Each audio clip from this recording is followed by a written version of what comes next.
Wyszło, że 72% głosujących powiedziało, że tak myślało o zmianie zawodu. Czy za 10-15 lat dalej chcielibyście być projektantami?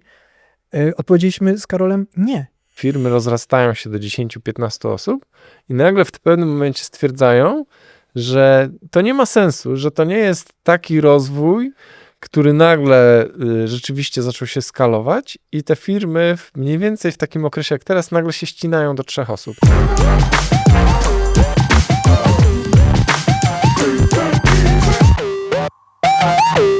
Mamy dla was, drodzy słuchacze, kontrowersyjną wiadomość, informację. Chcieliśmy wam powiedzieć, że zmieniliśmy zawód. Każdy z nas już po prostu nie wytrzymaliśmy w tym zawodzie projektowym, w architekturze, w projektowaniu wnętrz. I no ja jestem rybakiem lemurów i nowy podcast będę otwierał o sprawach rybackich. Prestiżowo. A Jerzy? Jestem trenerem personalnym z Berlina zresztą. To widać. Tak. Karol? Ja jestem malarzem, również szkolę się w body paintingu. Ja jestem lekarzem od złamanych serc. No więc to był ostatni odcinek Nokolina on Air. Dziękujemy, że nas oglądaliście, a teraz każdy poszedł we własną szczęśliwą drogę. Do widzenia. Cześć. A tak naprawdę porozmawiamy o tym, czy warto być architektem i o tym, czy zmieniać karierę i czy my zmieniliśmy karierę I kiedy to robić.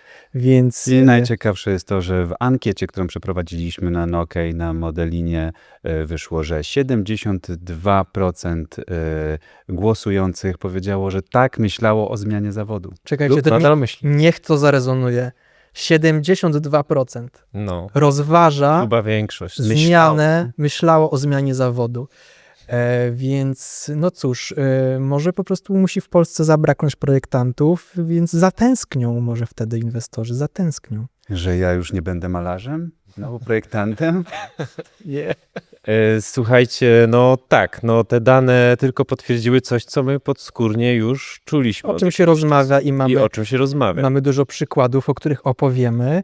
O zmianach kariery, którą dokonali nasi znajomi, przyjaciele, inni projektanci, projektantki.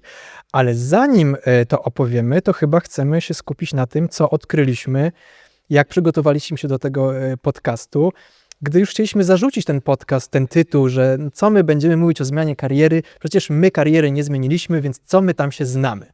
No i nagle było hola hola, ale przecież my zmieniliśmy kariery. No i może... Nie mówimy tu o rybaku, I nie lemuru. mówimy o rybaku i... To o czym mówisz, kiedy mówisz o zmianie kariery w swoim i Karola? My zdaliśmy sobie sprawę z tego, że jak zakładaliśmy pracownię Nokę 13 lat temu, około, bo może to już było 14, to ona miała swój pewien określony profil i ten profil zmienił się w trakcie naszej kariery wielokrotnie i on się zmieniał świadomie. To znaczy nasze poszukiwanie naszej ścieżki było aktywne, świadome i faktycznie miało miejsce, a w kwietniu tego roku premierę miała nasza nowa marka, nowa firma Ludizm, która produkuje artystyczne przedmioty do domów. Więc jest to nasza zmiana kariery tak naprawdę, otwarcie nowej marki. To, że my otworzyliśmy się na robienie tego podcastu, spowodowało, że poszliśmy w drogę, może to jeszcze nie jest kariera, ale nie wiemy, co z tego będzie, w drogę edukacji, robienia eventów architektonicznych. W Nokę świadomie poszliśmy też w stronę projektowania wydarzeń, projektowania scenografii tymczasowych. Wy też to robicie. Tak. To jest coś, na co się otworzyliśmy. No i w tym momencie mamy kilka projektów i też kilka projektów za sobą, projektów tymczasowych. To zupełnie inny typ projektowania. Więc jak spojrzymy sobie na nasze własne działania, to absolutnie one są może nie zmianą rewolucyjną kariery, jak z architekta na wędkarza, ale są to absolutnie zmiany kariery. Największą, najważniejszą jest pewnie otwarcie nowej marki, ale same zmiany typów projektów, w jakie poszliśmy, w zupełnie nowe światy też są świadomym kreowaniem naszych karier. No i zobaczymy, co jeszcze czas i życie przyniesie. A powiedzcie, jak wy zmienialiście kariery, no bo my też zauważyliśmy, że wy też macie coś za uszami w tej materii. Tak. Fajne jest to, o czym mówisz, że ta zmiana kariery to nie musi być rewolucja, tylko to może być ewolucja, to może być stopniowa zmiana lub wręcz zmiana, która nie jest z zewnątrz tak oczywista. Mieliśmy kilka takich zwrotów w swoim, znaczy w karierze, no, w czasie, od kiedy Modelina sobie istnieje. I to zawsze były takie zwroty związane z tym, jakiego typu projekty my chcemy robić. My o tym już mówiliśmy w którymś z poprzednich odcinków w pierwszym sezonie, czyli był moment, kiedy myśleliśmy o tej wielkiej skali, potem było odejście od prywatnych klientów, potem czas, którego nazwy już nie będziemy wymieniać, kiedy trzeba było się zwrócić bardziej w stronę prywatnych wnętrz, bo ludzie wrócili do domów. To mimo wszystko nie dość, że czegoś nas uczyło, no to nieco przeorganizowywało pracę. Również przeorganizowywało sposób komunikacji, jak my siebie chcemy określać, jak chcemy mówić, kim jesteśmy i co robimy. W tak zwanym międzyczasie, i to też się poniekąd wiązało z tym czasem, którego nazwy nie wymieniamy, zmienialiśmy swoje siedziby, swoje biura i my wtedy tak trochę organicznie zaczęliśmy w te nieruchomości, które były naszymi biurami, inwestować. Wy jesteście fliperami znanymi poznańskimi oszuści. Flipera to możesz złowić, wiesz? Ja nie jednego takiego flipera złowiłem. Ale słuchajcie, bo tak, de facto to, o czym mówimy, i Jurek, i wy, to jest taka trochę ewolucja, dojrzewanie do czegoś, bo to nie jest drastyczna zmiana kariery. Ja wam zadam pytanie po prostu po kolei, czy kiedyś myśleliście o tym, żeby w ogóle całkowicie odejść od projektowania, od strefy kreatywnej i po głowie wam chodziło, chcę być stolarzem, chcę hodować zioła, wypasać owce albo wykonywać proste, nie wiem, jakieś zadania, być panem pilnującym parkingu, cokolwiek, nie? Czy takie myśli mieliście? Ja Bo to jest miałem, już drastyczna tak. zupełnie... Ja na pewno miałem Czyli ty tak... jesteś w tych 72%. Absolutnie. Ja też pewnie zagłosowałem. Ale tak, a kim chciałeś być? Ja na przykład, Czym moje marzenie, jakbym miał zmienić totalnie i zamknąć Nokelinę, to mógłbym prowadzić dom wakacyjny, ośrodek wakacyjny, hotel, którym byłbym dyrektorem tego hotelu, gościłbym ludzi, organizował im czas. Okej, A to ładne. spoko, fajnie. Aha, ale będzie tam jakaś woda, żeby coś połowić w okolicy tego hotelu? Jacuzzi będzie. Słuchajcie, ale poczekajcie, Ja bo jeszcze jeden wątek, flipy. jeden wątek się zgubił. Ja sobie zażartowałem z tych flipów, ale to faktycznie my was bardzo podziwiamy z Karolem, jak wy nam opowiedzieliście o tej swojej drugiej nodze faktycznie, czyli tym, że wy jak zainwestowaliście w jakieś wasze pierwsze biuro, to potem to biuro spieniężyliście, że macie lokal, czy ja coś już może kręcę, ale właśnie powiedzcie to, bo to też jest bardzo ciekawe, że wy świadomie kreujecie tym swoim biznesem i faktycznie pewnie się tym nie chwalicie, ale no też zrobiliście takie nieruchomościowe. Ale myślę, że zanim chłopaki o tym opowiedzą, bo to jest mega ciekawe, przynajmniej dla nas to było ciekawe o tym usłyszeć, to Powiedzcie, ile zarobiliście. ja bym chciał powiedzieć w ogóle, skąd to się bierze i dlaczego na rynku uważa się, i nawet architekci między sobą tak gadają, że ta nasza praca jest taka różnorodna, że jest ciekawa, że każdy projekt przynosi nową historię. A tak naprawdę, przygotowując się do tego podcastu, przeanalizowaliśmy ten proces i ten proces okazuje się, że jest zawsze taki sam. Zdobywasz klienta, podpisujesz umowę bardzo podobną przeważnie. Proces, koncepcja, projekt budowlany czy projekt wykonawczy, potem nadzory autorskie i budowa. Tak naprawdę robiąc ten sam proces przez ostatnie 13-14 lat czy dłużej jest i może być nudny.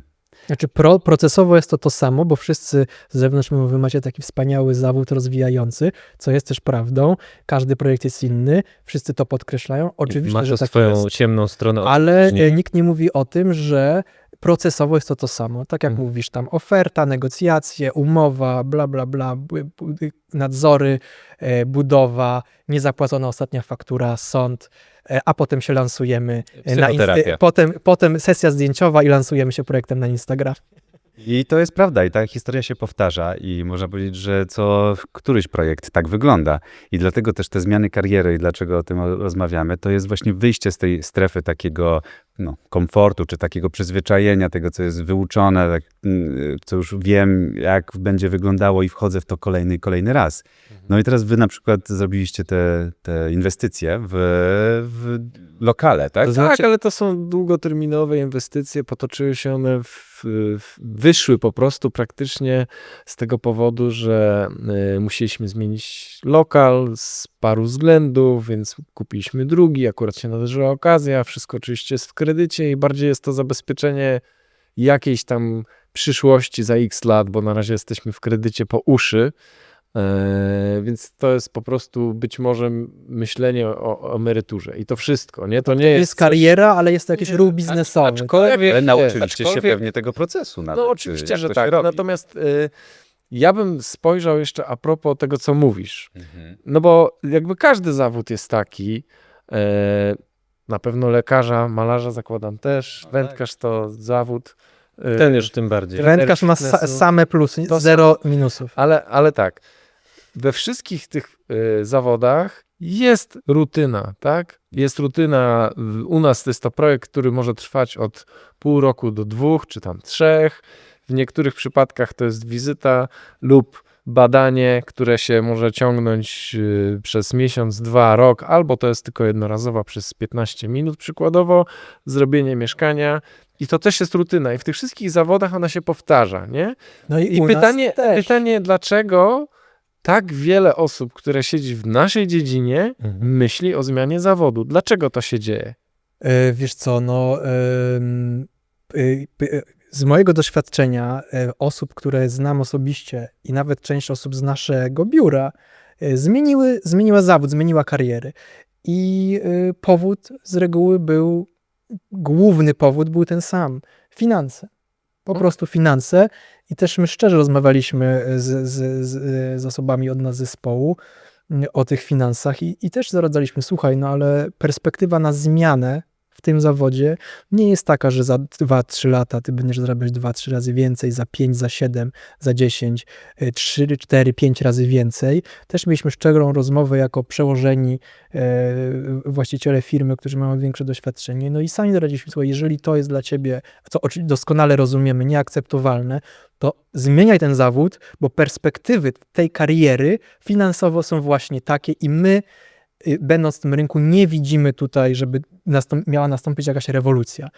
No i nie wiem, od nas właśnie projektantka zmieniła zawód, jest UX-em, przebranżowiła się dość szybko, wyszkoliła, spotkaliśmy się niedawno, no i co mogę powiedzieć, jest zadowolona A w ze naszej swojej ankiecie decyzji i zarabia czytałam. dobrze, jest zadowolona z zarobków, pracuje mniej, praca jest mniej odpowiedzialna, no po prostu jest zadowolona z decyzji. I dotykasz bardzo ważnej kwestii, powiedz o ankiecie. Ankieta. Co najczęściej motywuje cię do zmiany pracy? Lepsze warunki finansowe odpowiedziało 57%.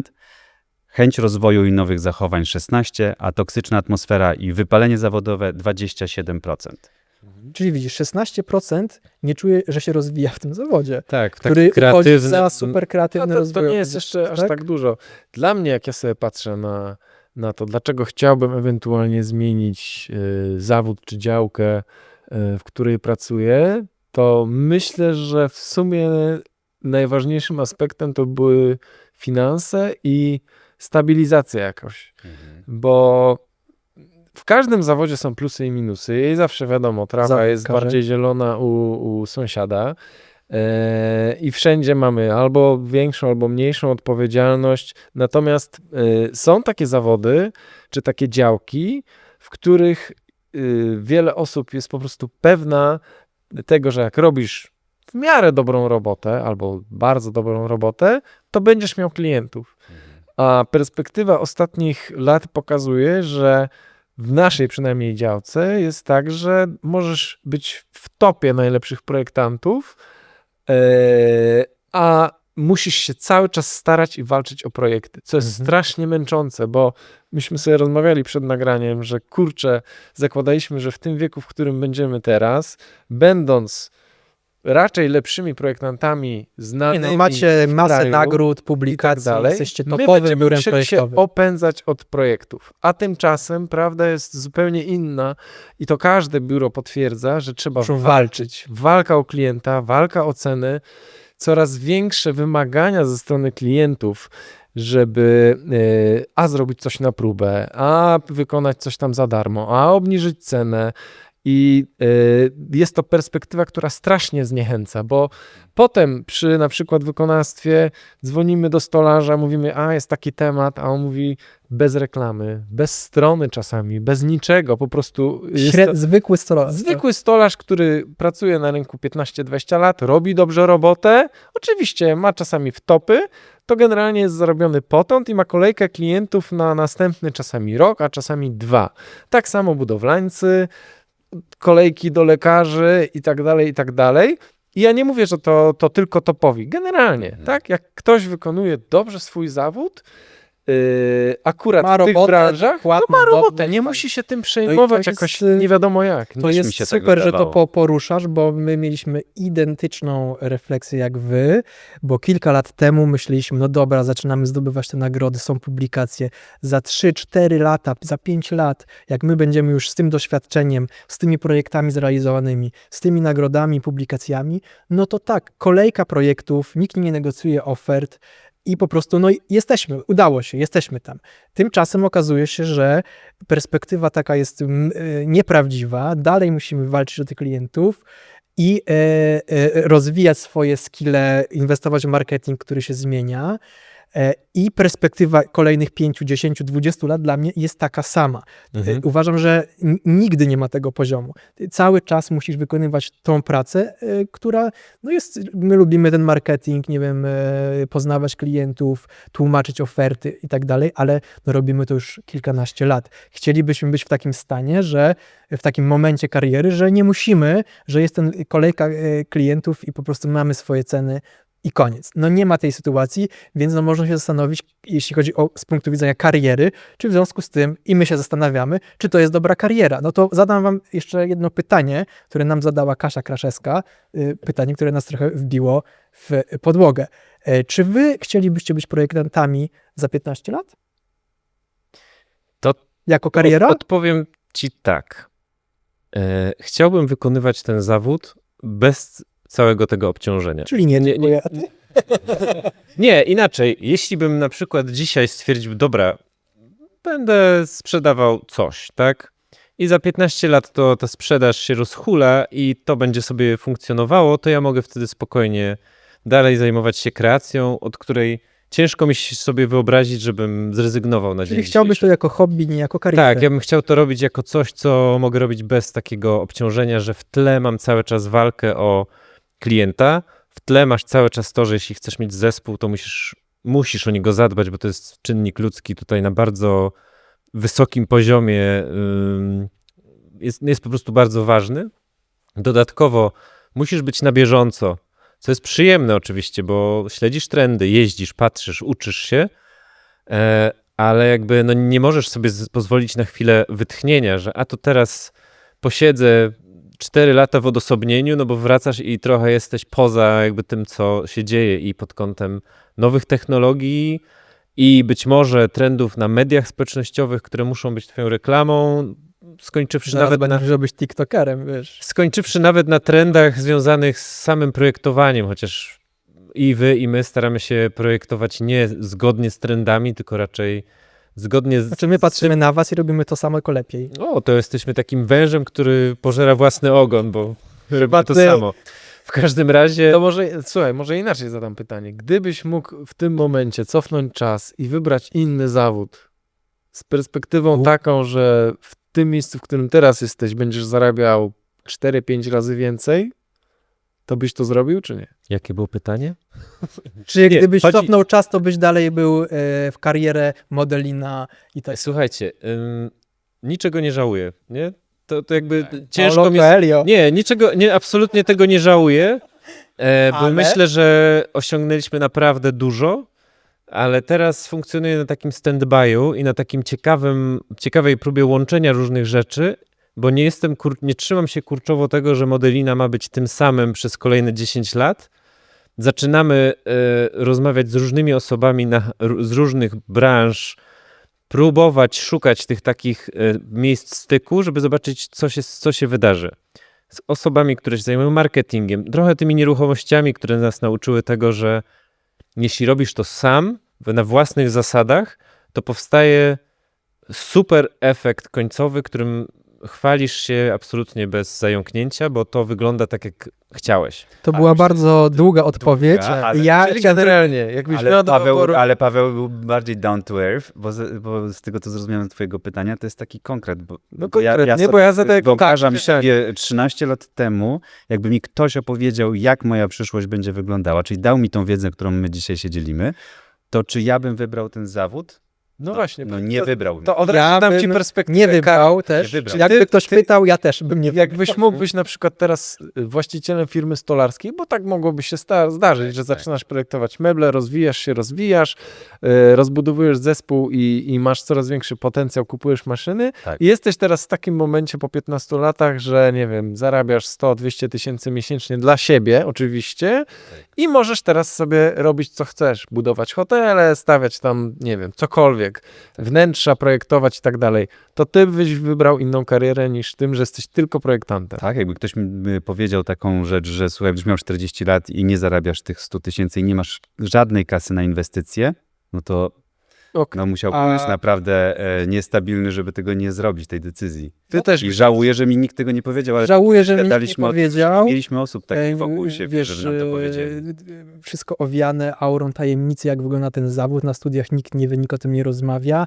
Potem zaczynasz tą karierę, ludzie między sobą nie rozmawiają, nikt nie wie. Teraz z tego, co się orientuje, dużo bardziej ludzie o tym rozmawiają. Stąd jest taki odpływ od zawodu, nawet odpływ ze studiów. Bo mówi się o planowaniu kariery. Mówi się w ogóle przede wszystkim mówi się o kasie, która była tajemnicą polityczną, była tajemnicą po prostu, jak my szliśmy w ten zawód, nikt o tym nie rozmawiał, to był temat tabu.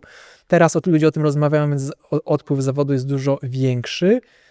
No i tak, ja też bym, wiedząc, z czym to się je, poszedłbym w inną drogę kariery. I też jak nam Kasia Kraszewska zadała to pytanie, czy za 10-15 lat dalej chcielibyście być projektantami, odpowiedzieliśmy z Karolem nie. I no dla nas to też było odkrycie, tak? To pytanie. Bo projektowanie jest wspaniałe. Niczego nie żałujemy. Tak, Tak i samo. no ale właśnie to czasu nie cofniemy, robimy te zmiany tu i teraz, o czym powiedzieliśmy na początku tego podcastu, czyli ludizm, czyli zmiana targetów, typów projektów, które robimy, no i być może jeszcze więcej w niedalekiej bądź dalszej przyszłości. No, nie wiążemy swoich karier z byciem architektem i architektem W takiej wnętrz, formie. W takiej formie. Ale czy uważasz, nie że doradziłbym na tym się kończy? Bo Ten odcinek? nie Dziękujemy. odcinek. Czy na tym się kończy, jakby kończą się możliwości na tym, co możesz zrobić ze swoją karierą? Poświęciliśmy 16-13 lat na prowadzenie biura architektonicznego No.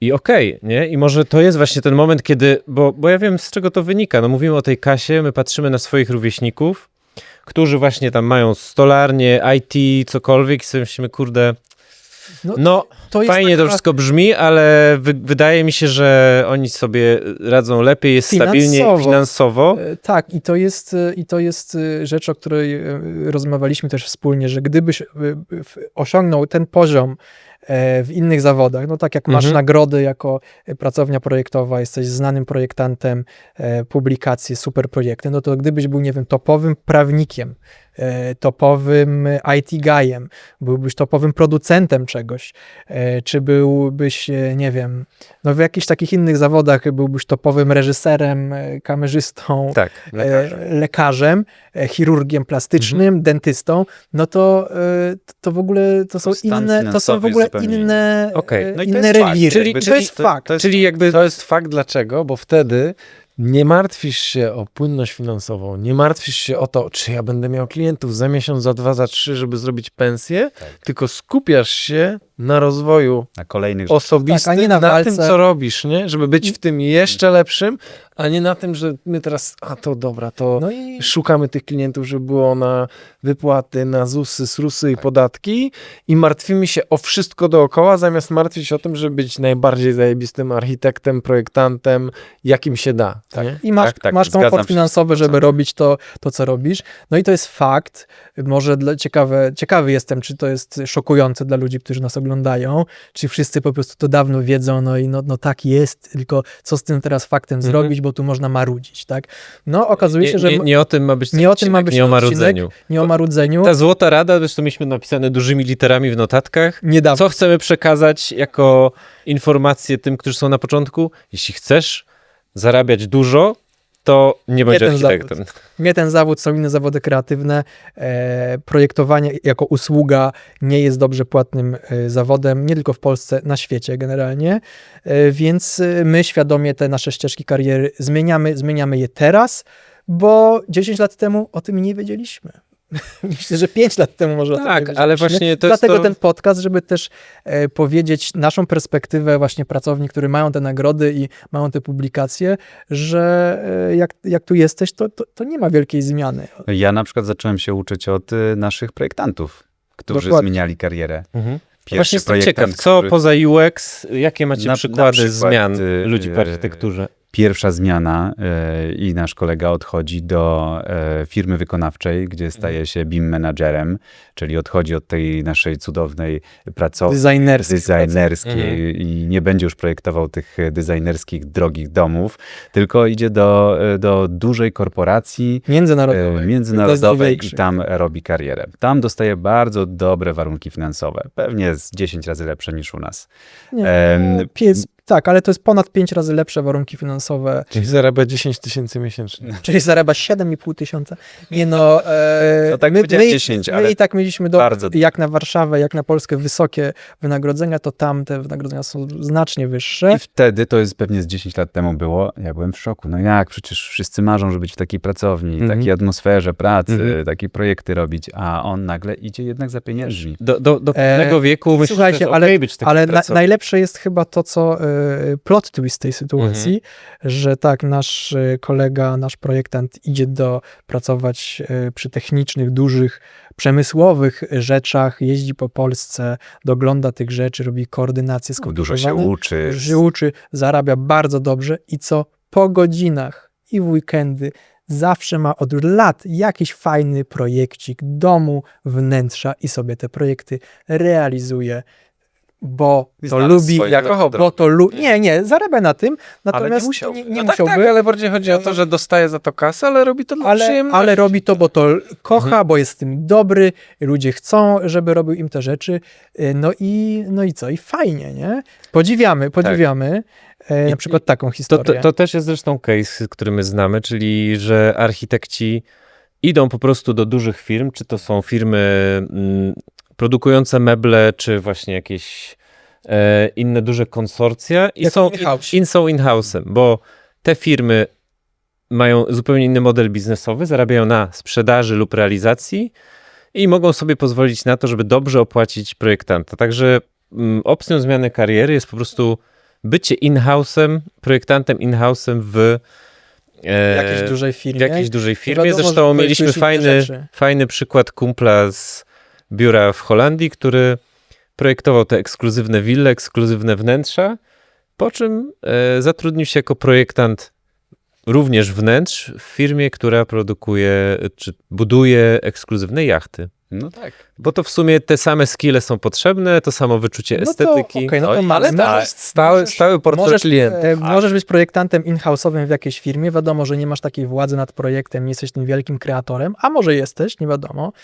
Możesz pracować u dewelopera, możesz pracować u generalnego wykonawcy, możesz być jakimś BIM menadżerem, ale na przykład mamy też przykład naszej przyjaciółki Greczynki, która tam mieszka w Belgii, topowej projektantki, takiej project managerki, seniorki, która ogarnia duże inwestycje mieszkaniowe, robi to od lat i jest wypalona, nie może już tego robić. i staje się, słuchajcie, social media menadżerką swojej pracowni. No dobrze zna pracownię, dobrze zna jej charakter. Dogadują się. Robi sobie taki gap year, ale no to nie jest gap year, że nie pracuje, tylko zaczyna robić coś zupełnie innego, żeby odświeżyć się i żeby wrócić za rok na pozycję tej architektki w pracowni. Tak. I to jest dość duża zmiana, bo ona też powiedziała, ja pamiętam, widziałem się z nią, jak ona to zdecydowała ze swoim szefem, że tak będzie. No mówi, no muszę się nauczyć wszystkiego na nowo, ale muszę to zrobić, bo inaczej nie będę tą architektką. A wiecie, z czego to wynika? Właśnie pójście w UX albo w Jest jakieś prostsze. graficzne, nadal jesteś kreatywny, ale schodzi z ciebie to, co jest dla nas myślę, Odpowiedzialność. dużym ciężarem, czyli odpowiedzialność za tak dużo czynników. Począwszy od tego, że jesteś odpowiedzialny za to, żeby stworzyć projekt, który będzie funkcjonalny na lata dla swojego klienta. Druga sprawa, musi to dobrze wyglądać, bo to jest częścią, nie wiem, krajobrazu. Instagramy świetnie wyglądać. No to już powiedzmy bonus, jakiś tam wisienka na torcie, ale jesteś odpowiedzialny za finanse swojego klienta. Bardzo I to jest super stresujące Podpisujesz przecież. trudną umowę z Podpisujesz odpowiedzialnością. trudną umowę. Po drugiej stronie prawnik. Tak, A bywa. wiecie, z czego to wynika? Tak naprawdę, nie wiem, u nas na studiach wydawało nam się, że jak wyjdziemy po tej Politechnice, to my będziemy rysować budynki, rzuty, parkingi, przekroje i tyle. I nikt nam nie powiedział, że po architekturze tak naprawdę możesz pracować w różnych miejscach. Po co żeś poszedł w te wnętrza? No, robimy i wnętrza, i architekturę, tak. No, dla nas to takie I płynne. parkingi też zrobiliśmy. No, Ale to poczekaj, proste. bo No. Jurek miał taką doświadczenie. Ty pracowałeś kiedyś w Praktykowałem w Szwecji, to o tym Tak. mówisz, tak? w Szwecji, Mhm. praktykowałeś, pamiętam 3 miesiące, jak na tamte czasy i jak na studenta, to zarabiałeś kosmiczne pieniądze. Absolutnie, Pamiętam. to był szok, no. To był szoker totalny, bo Jurek pojechał do Szwecji Tak. i projektował jako in-house w Ikei, tak? Znaczy, to było biuro, które między Obsługuje innymi Ikea. te wszystkie, wiecie, tam duże, wielkopowierzchniowe sklepy trzeba było rysować. Natomiast no, ja tam byłem takim trybikiem, który coś tam sobie w kadzie kreślił. Ja w ogóle nie wiedziałem, czy to powstanie, czy nie powstanie. Po prostu dzisiaj przetwarzaj to, przetwarzaj tamto. Natomiast, i to było super doświadczenie, bo Skandynawia, bo kultura, bo w ogóle, ale to było mimo wszystko dla mnie wtedy, w tym wieku, to był taki impuls, że ale ja nie chcę takiego czegoś robić. Nigdy nie jest więcej. stworzone do tak małych Więc rzeczy. myślę, że To tak bła. nie, chodzi mi o to, że wiecie, tam nie było absolutnie nic No, kreatywnego ale w tego tym. też nas uczą na uczelni. Tylko chodzi mi o to, że i później trafiłem po Erasmusie, właściwie 2 lata po tych praktykach, do super kreatywnej pracowni w Rotterdamie i to było nagle takie coś, że tak, to jest to chcę, Paweł, chodź, No tak, popracujmy. ale też sobie, jakbyś sobie porównał wtedy stawki tej nudnej roboty, a Tak. tego, co zarabialiśmy w Rotterdamie, to jest nieba ziemia. No nie? tak. Plus koszty. Ja pamiętam utrzymania. czas. Ale jak Pamiętam, też tej no. kreacji mogłeś znaleźć też inne kreatywne zawody. Ale tego nas nie że- uczą I właśnie. tego nam nikt nie Ja- powie, a- bo o karierze się nie rozmawia. Nie rozmawia się Bo- o planowaniu bo kariery. architektura to nie jest kariera, to jest misja. Tak, no o architekturze się mówi bardzo wzniośle, bardzo misyjnie. Przez co się nie mówi o tym, o tej Tak, prawdzie. i dlatego nagrywamy to, co nagrywamy. Tak. No, każdy z nas miał gdzieś tam okazję popracować albo postudiować za granicą i moi znajomi, z którymi studiowałem, albo których obserwowałem, albo pracowałem w Grecji, mało kto jest architektem. Działają, nie wiem, Po na studiach po architektonicznych. studiach. Mhm. Gdzieś usłyszałem, że Maciej Siuda też studiował w Hiszpanii i tam już uczą, że ty po architekturze to możesz robić bardzo różne zawody, bo tak naprawdę tam dostajesz taką humanistyczną wiedzę, jak się poruszać w społeczeństwie, w przestrzeni. Jesteś ekspertem od przestrzeni dla ludzi. I naprawdę mało kto po studiach architektonicznych w Hiszpanii jest stricte architektem i Rysujący budynki. rysuje budynki. A I w ogóle myślicie, że to wynika z tego, że jak ludzie kończą u nas Politechnikę, To myślą, że będą rysować budynki, wielką architekturę. ale dla nich to jest coś takiego, że jak potem nie będą tego robili, to będzie wiesz, ujma, że ja skończyłem ja- studia, się wydaje, nie że tak. będę Ale architektem. nie, no, Myślę, że tak, to też że tak. obiecujesz to wszystkim naokoło, bo będziesz architektem, będziesz robić to.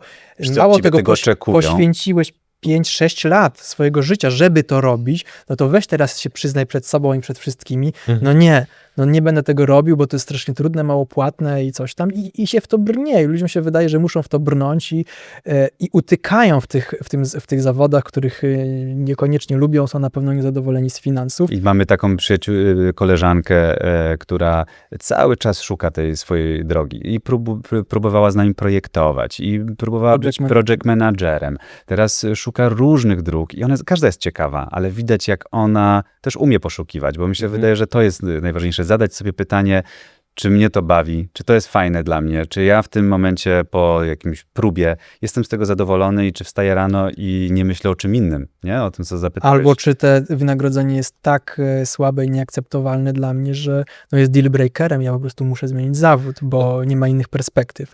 Więc no, przykładów, bo fajnie rozmawiać o przykładach, tak? Powiedzieliśmy trochę o nas, powiedzieliśmy trochę o naszych znajomych, którzy zmienili zawody. Ja mam jeszcze takich przykładów kilka. Nasza znajoma, która super projektantka z naszej grupy ze studiów, która była najlepszą projektantką z naszej grupy i zawsze myśleliśmy, że no, będzie wielką projektantką. Wyjechała do Szwajcarii, pracować we wspaniałym biurze. No i w jakim byliśmy szoku, gdy nagle na LinkedIn nam się wyświetliło, że zmienia zawód na UX. Myśleliśmy, Boże, jak ona zmienia zawód, W Szwajcarii. to już naprawdę... Będąc na bardzo wysokim stanowisku, robiąc bardzo ciekawą To coś jest, rzecz. coś się dzieje. Słuchajcie, no w jest ogóle. to ta kwestia odpowiedzialności. Ja myślę, że dużo osób też idzie po prostu w grafikę 3D. No masz te skille, możesz robić wizualizację, nadal pracować wokół architektury, robić animacje, wizualizacje. Schodzi z ciebie nie tylko ta odpowiedzialność, ale też to, co jest super trudne, bo my się z tym musimy borykać codziennie. Nikt tego nie lubi robić, nikt nie lubi podejmować decyzji. A de facto nas, architektów, wynajmuje się do tego, żebyśmy podjęli szereg decyzji za które będziemy zresztą jeszcze rozliczani. Tak, to jest, ale to my podejmujemy decyzje, które bardzo łatwo inwestor za chwilę może podważyć i powiedzieć, Tak. a mi się to nie podoba. A te decyzje musimy jeszcze I podejmować to jest jeszcze kolejny wątek, czyli inwestor mówi, ale ty podejmujesz decyzję, bierzesz odpowiedzialność, na koniec coś powstaje. I od początku, już od etapu koncepcyjnego, my jesteśmy narażeni na komentarz, na ocenę.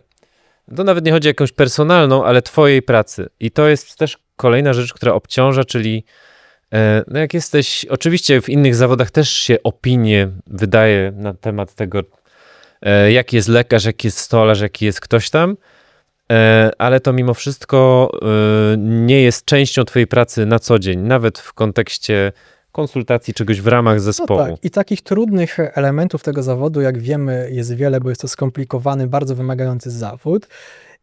I wchodzisz w ten zawód po tych studiach, które cię nastawiają na coś, co nie do końca potem się z tą rzeczywistością sprawdza. Wszyscy są nieprzygotowani po tych studiach do wykonywania tego zawodu.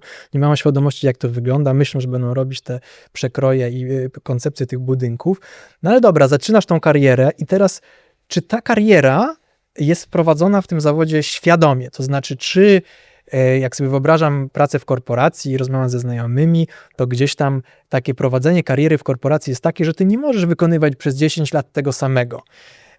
Karierę się zmienia, zespołu się zmienia co kilka lat, żeby w ogóle pozostać świeżym. Jest jakaś hierarchia. I żeby często. mieć motywację. I to jest taką normą w pracy, w korporacji, taką świadomością już oczywistą, że musisz zmieniać trochę to, co ty robisz. No i teraz jak patrzę, nie wiem, na... Albo chociaż awansować. No awansować, dzięki czemu zmieniać środowisko, robić nowe rzeczy.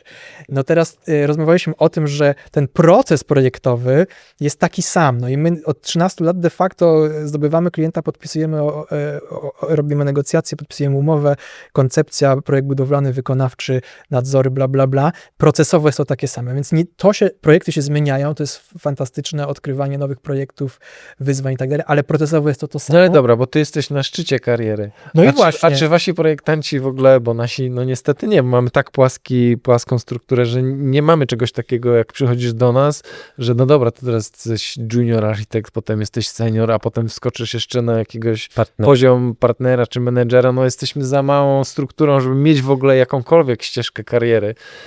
I myślę, że to też pewnie może być deprymujące. dla Ale kogoś, kto przyjdzie. inaczej, oczywiście, że tak, ale rozmawiacie ze swoim zespołem o czymś takim, słuchaj, no jesteś teraz, nie wiem, młodą projektantką, projektantem na tym poziomie kariery, gdzie chcesz być za 5 lat, gdzie chcesz być za 10 lat, ile chcesz zarabiać, jakby czy w ogóle takie rozmowy, bo dla mnie to są rozmowy obce w naszej branży, takie stricte rozmowy o karierze, a może rób to, może zostań menadżerką, a może idź na budowę, ty jesteś tym dobry, poprojektuj sobie u nas 5 lat.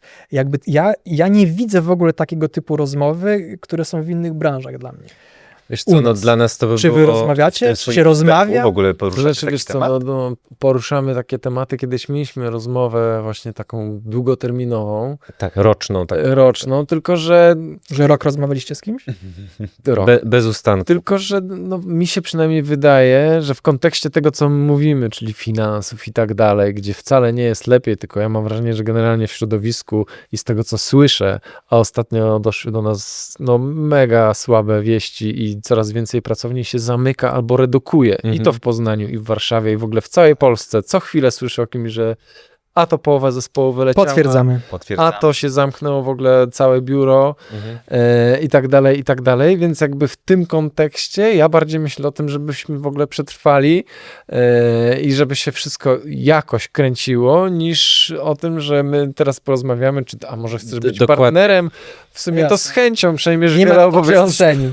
A zapytałeś, bo nam się zdarzyło rzeczywiście z projektantką rozmawiać o karierze, o jej umiejętnościach, czyli No dopasowywanie nawet trochę. nasz feedback polegał na tym, że jest pytanie, gdzie siebie widzisz za 5, za 10 i za 15 lat. My oczywiście zaprzestaliśmy, tak jak te feedbacki, to już o tym rozmawialiśmy, ale Było to było bardzo ciekawe, bo my też dawaliśmy feedback. Wiesz co, widzimy cię w tym i w tym, widać, że masz takie i takie dobre skille, może chcesz być na przykład PM-em, a może ty chcesz tak naprawdę tylko prowadzić budowy, a może ty chcesz tylko rysować detale, bo widać, że się umiesz na tym No i skupić i świetnie ci to wychodzi. dokładnie. I ludzie tak naprawdę, jak dostają taki feedback, to czasami To pytanie.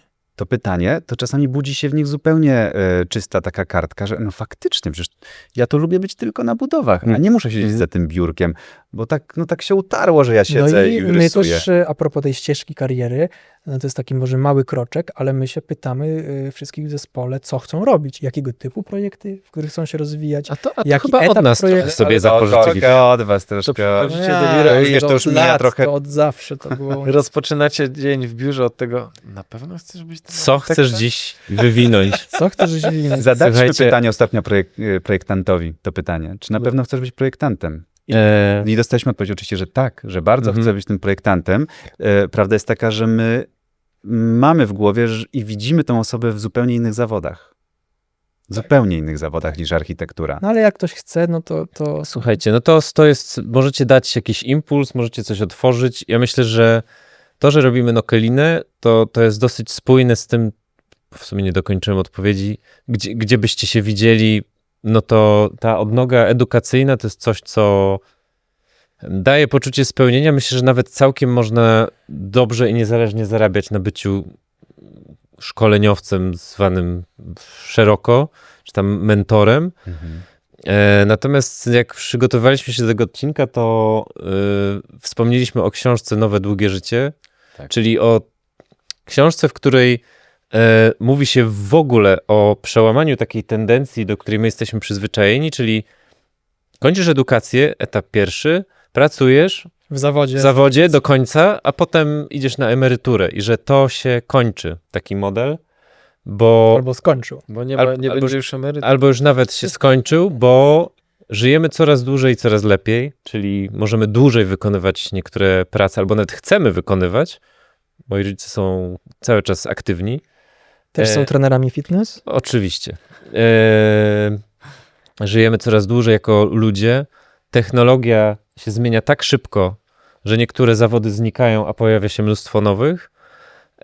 Więc to będzie normą, że co kilka lat będzie trzeba się dokształcać albo wręcz przekwalifikować na coś innego. No to gadaliśmy o tym, bo ja słyszałem taką miażdżącą krytykę tego podejścia, że no musisz się po prostu zbudować na nowo, przebranżowić. No jeżeli musicie być na to stać, bo żeby się przebranżowić, musisz pójść na jakiś kurs, przeszkolić się, może przestać pracować w swoim zawodzie, żeby mieć na to czas, znowu szukać pracy i tak dalej. I panuje też takie przekonanie, że to całe narracja o tym przebranżawianiu się jest dla bogatych. Otóż Że nie. masz komfort tego że musisz mieć przebranżawiania, komfort. że masz czas na zmianę, że masz czas na naukę. No bo tu masz jesteś rzeczy. tym projektantem albo architektką wnętrz, czy architektką, no i płace są niskie, masz kredyt, zachrzaniasz, nie masz czasu, przebranżawiaj się. Nie, ale No i to tak jak mówiliśmy na początku tej rozmowy, nie mówimy o rewolucji, tylko o pewnej ewolucji. Zresztą to jest opisane w tych case'ach, gdzie masz profile różnych osób o różnym statusie i wykonujących różne zawody w różnych krajach.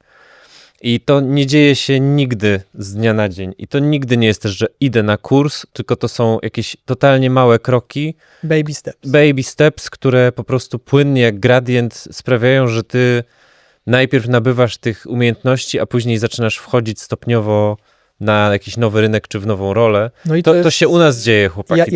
Ja to też robimy. potwierdzam, bo Ludizm, który Mhm. otworzyliśmy w kwietniu, planujemy, rozmawiamy, robimy ile? 5 lat? Więc Dokładnie. to baby steps i ten gradient, o którym mówisz, to jest właśnie case Ludizmu.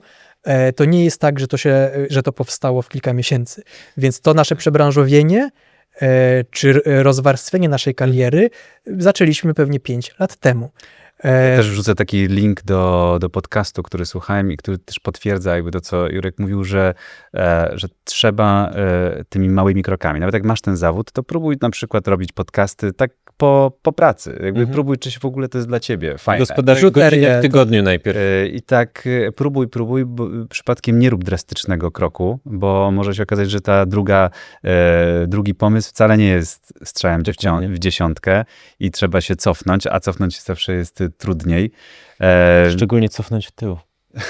W przód się łatwiej To cofa. idziesz w przód wtedy. Słuchajcie, jako Cofasz. stary rybak wam powiem, w tył się trudno cofa, ale w przód jest mega łatwo. Mega. Powinieneś uczyć ludzi cofać się w tył. Tak, jestem coachem rybakiem. Słuchajcie, spoko. Czy my w takim razie chcemy jeszcze poruszyć jakieś przykłady znane z rynku? Wiesz co, no dobrym przykładem, który ja znam, starszego kolegi, świetnego architekta, który miał biuro, pewnie byście je skojarzyli, jakbym wam wymienił nazwę, super kreatywne biuro, które robiło konkursy designerskie, którego tak przeczołgał jakiś konkurs, który wygrał, że w ogóle zamknął to kreatywne biuro i poszedł, potraktował architekturę jako biznes, odciął te aspiracje wizjonerskie, kreatywne i szczęśliwie sobie prowadzi pracownię, która robi jakieś duże przestrzenie handlowe i nie tylko, jako biznes. Zupełnie, czyli dla mnie to było totalne przebranżowienie się w tym wypadku z biura kreatywnego, z podejścia wizjonersko-emocjonalnego, gdzie ty właśnie, architektura jest najważniejsza, formę to jest usługa, ja ją robię dobrze, to jest biznes i tu ma się zgadzać kasa i robimy biznes. No właśnie, bo może to też jest spojrzenie w inny sposób na to, nie? Nie, że teraz my dajemy z siebie 500%, tylko dajemy z siebie 100%, 80%, byleby przejść sobie dalej do projektu i Ja na przykład traktować- daję 7%. Jak dobrze Ja to 2 i tak więcej, lepiej faktura projektując jest ciebie. wysoka. Ale chodzi mi o to, żeby po prostu, Stanęła. chodzi mi tylko o to, Ej, żeby... bo mój trener personalny ci zaraz rękę wykręci. Ja ci powiem, zawsze jak ja zaczynam gadać, to ty musisz się wtrącić. No? To dokładnie, żeby tradycji wiem, stało się nie, On zadość. wszystkim tak. Tak. Nie jest W każdym razie chodzi mi tylko o to, że może rzeczywiście to jest droga, że wychillujmy w tym, jeśli tak nas to drażni i spójrzmy na to czysto jako praca. Dobra, przechodzę od 8 do 16, robię takie sobie projekty, ale to się wszystko kręci i w sumie mam zadowolonych klientów, może 3 poziomy niżej, jeśli chodzi o kreację i ambicje, ale za to te projekty płyną. I to No, wszystko. my sobie to zadaliśmy Czyli to pytanie. jest ta satysfakcja. Bo to jest okej. droga i znamy przykłady, gdzie to szczęśliwie się kontynuuje w ten sposób. My sobie z Karolem zadaliśmy to pytanie, Mhm. czy my byśmy tak chcieli? No i odpowiedź u nas była jasna. Nie. My chcemy mieć kreatywny zawód, chcemy Ale robić... zobacz, spójrz na to w inny sposób, że zostawiasz sobie Nokę jako pracownię, w której ty oddajesz w ogóle część swoich kompetencji i w ogóle na przykład zatrudniasz dyrektora kreatywnego, czy osobę, Zapraszamy. która teraz będzie to prowadziła, bo masz zbudowaną markę, będą przychodziły do ciebie zapytania, bo przychodzą, nie? I mówisz, dobra, to schodzę z cen w takim razie, nie będę brał 500 zł za metr, czy 500 zł za godzinę, tylko wezmę stawkę o pół, to traktuję jako mój biznes, który przynosi kasę, schodzimy w dół, to się kręci, ja już się tak bardzo z tym emocjonalnie nie przywiązuję do tego, to po prostu sobie działa. Słuchaj, jeżeli by się pojawił taki dyrektor kreatywny, bądź dyrektorka kreatywna, czy CEO, jak zwał, tak zwał, zapraszam do Nokę, mamy biuro na Powiślu. Tylko nie mówię serio, oczywiście, że mógłbym tak to zrobić, nie miałbym z tym problemu, natomiast wydaje mi się, że tu się rozbija o tą osobę, że to jest tak szalenie trudna osoba do rekrutacji. Ale może ci się wydaje, no jest dużo takich biznesów. Nie wiem. No, Może, nie tak, wiem. może to jest Nie właśnie... robiliśmy na to rekrutacji oficjalnie, natomiast... Ja pamiętam, jak mieliśmy kiedyś z coachem takim biznesowym rozmowę i on nam powiedział, ale czy to nie jest tak, że ty jako ten szef firmy, który stworzył ją od początku i siedzi w tym 16 lat, chcesz mieć kontrolę nad wszystkim i że to ty jesteś jedyną osobą, która sprawi, że te projekty będą tak fantastyczne, że ta kreacja będzie niesamowita i tak dalej, i tak dalej. No, być może to też jest spojrzenie biznesowe. Stworzyłeś markę, stworzyłeś brand, stworzyłeś coś, co się kręci, odpuść sobie to i znajdź kogoś, kto będzie tym zarządzał Odpuść sobie. i potraktuj to jako, nie wiem, fabrykę mebli. Dobra, okej, zrobię. Ale też dosłownie dzisiaj rano jeszcze przed nagrywaniem podcastu sobie dyskutowaliśmy o tym, że nam się wydaje, że jesteśmy taką topką, bo my jesteśmy widoczni, bo jesteśmy aktywni w mediach, bo no, nagrywamy podcast, ale to nie jest powiedzmy część tego biznesu, to nam podbija tę widoczność, traktuje się nas jako top ileś tam, nieważne, natomiast Top 300. top 300, Top 300 w Poznaniu, top 150. top 400 w Warszawie. Natomiast no, my nie mamy takiej typowo biznesowej struktury, gdzie jest dział sprzedaży, który by pozyskiwał nam te najlepsze zlecenia. Bo ja nie wiem, czy to, co do nas trafia, to są te najlepsze, najbardziej kaloryczne zlecenia, czy to są te, które wychodzą na Nie, rynek te do nas trafiają. i ponieważ wychodzą na rynek i tu jest walka na ceny, terminy, zakres usług i tak dalej, pozostałe są załatwione w sposób, nie wiem, relacyjny, bo przyszedł handlowiec, czy tam, no handlowiec to jest złe słowo, ale development director, który nawiązał kontakt, który super zlecenie z jakimś super klientem nawiązał, zanim to w ogóle wyszło na rynek. To jest taki mój duży znak zapytania odnośnie naszego funkcjonowania. Nie odpowiem ci na to pytanie. To zapraszam. Kogo zapraszasz? Kto by na Tego- to odpowiedział? takiego- Biznes dewelopera. Dewelopera, który chciałby wejść do nas i Znaczy wiesz, no my rozmawiamy tylko z inwestorami, tak jak wy, którzy nam mówią, że są, nasza oferta się plasuje tu, są tańsze, no z reguły czasami biorą tańszych, czasami nas. Nie mamy jakiegoś tutaj wielkiego researchu, jak ten rynek mógłby wyglądać, nie mamy biznes dewelopera i nie mamy tego dyrektora kreatywnego. Obu byśmy z chęcią zaprosili, nie wiem, czy nas stać na nich, ale jak najbardziej tak. To jeszcze z takich, słuchajcie, innych historii o zmianie zawodu, no to macie coś ciekawego? Znaczy, ja bym chciał tak trochę podsumowując No dobra. pokazać wam, że zaczęliśmy od tego, że w architekturze kariery się nie planuje. Tak. Po prostu trochę na YOLO, trochę Na YOLO. z poczuciem misji. A Więc- potem z poczuciem straty, że nie mogę, że Tak. muszę w to brnąć. Więc fajnie by było w ogóle to, co chcemy jako podsumowanie przekazać. Zaplanuj. To nie ma w tym nic złego, że sobie powiesz, do 30 chcesz pracować w małym, super kreatywnym biurze. Pytanie, co potem? No właśnie. Druga sprawa, czy my, aby my to robimy bardzo organicznie, tak? Wam przyszedł do głowy ludizm i projektowanie produktu i sprzedaż. Nie szkoliliście się z tego, nie zrobiliście sobie jakiegoś szkieletu, strategii i tak dalej, po prostu to sobie małymi krokami narastało. Strategię robili. Tak, ale pewnie nie było to dnia pierwszego, No tylko nie. raczej pomysł, jakiś tam lekki Cały czas rozwój. ta Tak. strategia się tworzy, umówmy się. U nas też te jakieś działania poboczne, to po prostu pootwierały się nowe okazje i tak trochę na to patrzymy. No tak, o wykorzystywaniu okazji. I właśnie w sumie i wnioskiem, i pytaniem do nas wszystkich by było, co teraz? Czy teraz nie przyszedłby taki moment właśnie na zaplanowanie czegoś, na pogadanie z takim ekspertem, który, i to może być w ogóle pomysł na kolejny odcinek, tak jak w poprzednich Jeśli będzie zaczęliśmy, 70 komentarzy, to jak będą komcie, będzie ekspert. 5. Ekspert, który wyciągnie tak naprawdę z nas Zgrilluje nas. najlepsze, zgrilluje najlepsze cechy, te najgorsze plusy i minusy naszych zawodów i powie, że Ale teraz tak naprawdę to ty jest- masz siłę na co innego. Ale jeszcze jedno chciałem dorzucić, może to nie jest zmiana kariery, ale bardzo oprócz tego, że w ostatnim czasie zauważyliśmy, że się zamyka sporo pracowni, Mhm. ale i to też z doświadczenia pokrewnego, bo akurat to była branża graficzna i tak dalej, ale często jest tak, że właśnie firmy rozrastają się do 10-15 osób i nagle w pewnym momencie stwierdzają, że to nie ma sensu, że to nie jest taki rozwój, który nagle rzeczywiście zaczął się skalować i te firmy mniej więcej w takim okresie jak teraz nagle się ścinają do 3 osób. Nie? Mhm. I zaczynają sobie funkcjonować jako 3-osobowy zespół.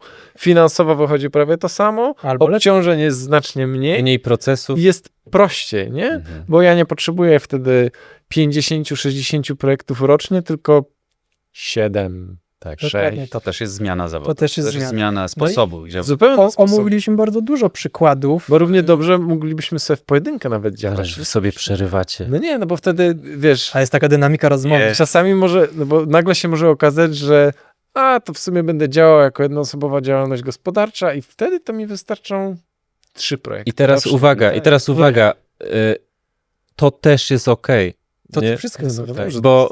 Bo niestety tkwiliśmy długo w takim przeświadczeniu, że z roku na rok powinno być coraz większy zespół, coraz więcej, a w sumie to jest bardzo duży komfort móc się zredukować i decydować wyłącznie za siebie na przykład albo za 2-3 osoby, a nie za 10. No to słuchajcie, jeszcze podsumujmy te wszystkie 50. przykłady, że te zmiany, które w życiu można wprowadzać, kariery, to może być perspektywa 5-7 lat, trzeba powoli sobie to budować i badać po godzinach. To jest to, co nam się udało z ludizmem i to też jest przykładem z teorii, której ty opowiadałeś o książce, że mamy bardzo dużo przykładów naszych znajomych z naszej branży, nawet część osób z naszego biura, które z sukcesem i zadowoleniem zmieniły kariery, bądź dalej szukają, od UX-ów przez zmianę typów projektów, przez pracę u dewelopera, przez pracę u generalnego wykonawcy, przez bycie wizualizatorem, przez robienie ceramiki. No, tych przykładów mamy naprawdę dużo i feedback raczej mamy od tych wszystkich osób taki, że cieszą się, że to zrobili. I to też jest dla mnie To ciekawe. Paweł wam poda super przykład łączący kilka wątków z dzisiejszej rozmowy, mianowicie w jednym z naszych lokali jest studio tatuażu. A? A? Tak, to jest... Idziemy sobie zrobić dziarę po podcaście. Chyba ty. Możemy. Ale Nie, to posłuchajcie. jest śmieszna historia, bo to jest akurat nasza pierwsza pracownia, którą nabyliśmy. I tam akurat musiał zostać przeprowadzony remont, więc myśmy się musieli wyprowadzić z tamtej pracowni. Tak się wydarzyło, że kupiliśmy drugą, przeprowadziliśmy się i postanowiliśmy, że tamtą starą wynajmiemy. No i po tym remoncie daliśmy ogłoszenie i znalazła się w pewnym momencie, bo to nie był pierwszy wynajmujący, ale znalazła się osoba, która prowadzi studio tatuaży. I mówi, dobra, to ja wynajmuję tą pracownię, w ogóle jak zobaczyłam to, bo to jest... Ale w barterze, w dziewczyna? dziarach, rozumiem. Tak, Chodź. Jak widać, no. Powiedziała nam, że tak w ogóle to się składa, że obserwuję was od bardzo dawna i mega mi się podoba to wnętrze, które od was wynajmę, bo tak w ogóle to ja studiowałam w Poznaniu na ASP z częścią waszych wykładowców i w pewnym momencie projekty związane z wnętrzami, czyli wnętrzarstwo. Jeden z moich wykładowców zauważył, że się właśnie interesuje tatuażami i powiedział mi na 4. roku: ty chcesz robić wnętrza, a widzę, że świetnie ci idą tatuaże, daj sobie spokój z tymi wnętrzami, zajmij się tatuażami. I posłuchała. I posłuchała. Myślę, i tak że ma się całkiem dobrze. I właśnie, kurde. słuchajcie, to też jest fajne na swojej drodze usłyszeć takie coś od kogoś, że ktoś zobaczy w tobie jakiś inny potencjał, a co jest w opozycji do tego, że po prostu idziesz na architekturę, dostajesz się na te studia i potem po prostu ciśniesz, żeby tylko to robić. Czasami z klapkami na oczach po prostu. Nie? Niestety tak. Także ta otwartość umysłu, otwartość na w ogóle jakieś nowe połączenia, na nowe rzeczy jest całkiem No, bo ja spoko. słyszę to i tak jestem tak zaskoczony od takich osób, które wiem, że mają różne talenty. Przy takich rozmowach, jak rozmawiamy właśnie o karierze, projektanci, projektantki mówią, wiesz co, ale ja nic innego sobie nie mogłabym robić. Ja sobie wtedy myślę, no nie, słuchaj, mogłabyś, masz takie talenty, takie, po co ty w tym siedzisz? I tu mogę przywołać naszą ankietę, gdzie dzięki za różne odpowiedzi, a te odpowiedzi były głównie takie, że boję się zmienić pracę, bo nie widzę niczego innego. Tak. To w ankietach się potwierdziło, że bardzo duży procent osób, które odpowiedziało w ankietach, po prostu ma strach, bo nie wie, co mogłoby robić. A tu jest tak dużo skilli, które musimy mieć, to jest tak dużo różnych wątków, to jest do rozwinięcia w tym zawodzie, że myślę, że Każdy ma tak. za spokojnie dużo skilli, trzeba poszukać doradców od kariery. I uwaga, Uchwycić disclaimer, my znajomych. nie nagrywamy tego odcinka po to, żeby zniechęcić jak najwięcej ludzi, żeby mieć jak najmniej konkurencji. Tak, to wszystko to Znaczy inaczej, plot twist. Nokia się zamyka. W ogóle prawie wszystkie pracownie się zamykają, także my będziemy Znaczy, monopolistą na nie od rynku. razu, że Nokia się zamyka, po prostu Modelina przejmuje Nokę, wykupiła wszystkie udziały i no, musimy zmienić logo i będziemy... Wystarczyło kupić te... Ale logo już jest, bo już jakby to jest to. Także tak, Chłopcy. nieprawda oczywiście. Bardzo wam dziękuję za tą rozmowę. Dużo się nauczyłem, naprawdę. Mam nadzieję, Ale se posłodzili, co? no po to jest. No dobrze, słuchajcie, czyli co, kariery, nie licząc tego, że zmieniamy i będziemy To zmieniać. jeszcze zmienimy. Dokładnie. To do zobaczenia w kolejnym odcinku. Dzięki. Dzięki. Na razie.